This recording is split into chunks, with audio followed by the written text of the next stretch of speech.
জাহাঙ্গীরনগর বিশ্ববিদ্যালয়ের সাবেক ছাত্রলীগ নেতা শামীম হত্যার পর নানা গুঞ্জন চলছে ক্যাম্পাস জুড়ে। সাধারণ শিক্ষার্থীদের দাবি, মাদক সিন্ডিকেট দখল করতে পরিকল্পিতভাবে হত্যা করা হয়েছে শামীমকে। মূল ঘটনা আড়াল করতে তৎপর একটি চক্র।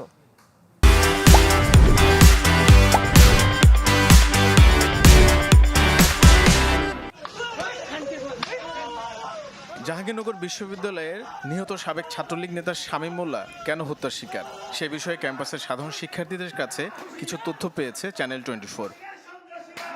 নাম প্রকাশ না করার শর্তে ক্যাম্পাসের কয়েকজন সাধারণ শিক্ষার্থীর দাবি, সাভার ও জাহাঙ্গীরনগর বিশ্ববিদ্যালয়ের মাদক সিন্ডিকেটের অন্যতম হোতা ছিলেন পিটুনিতে নিহত শামীম মোল্লা।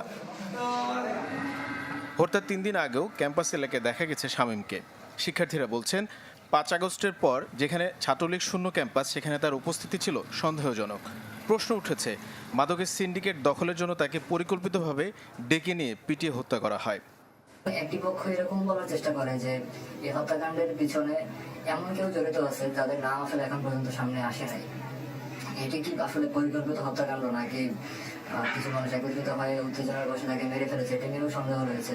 কারা তাকে খবর দিল, কারা ছাত্রদল বা যারা হত্যাকাণ্ডের পিছনে জড়িত, সেই সামনে যখন আসছে কারা খবর দিল, সেটা আসলে আমরা সন্দেহের চোখে দেখছি।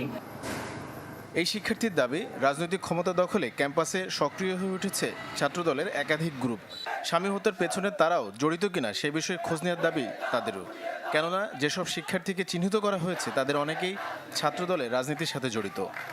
শামীম মোল্লাকে যেদিন মারা হয় সেটার দিকে মূলত সে আসে। আমরা যতটুকু জানি যে মাদকের কারবারের যে লেনদেন, সে টাকা তুলতেই সে আসলে আসে। আওয়ামী লীগের সময় ছাত্রলীগ যে আধিপত্যটা চালাইতো, এখন এই 5 আগস্ট পরবর্তী সময়ে এসে হচ্ছে যে এখানকার ছাত্রদল সেই আধিপত্যটা, মাদক সিন্ডিকেটের আধিপত্যটা নিতে চাইতেছে। এবং শামীম মোল্লার একজন আত্মীয় যিনি ছাত্রদলের নেতা, তিনিও আসলে মাদক সিন্ডিকেটের সাথে জড়িত।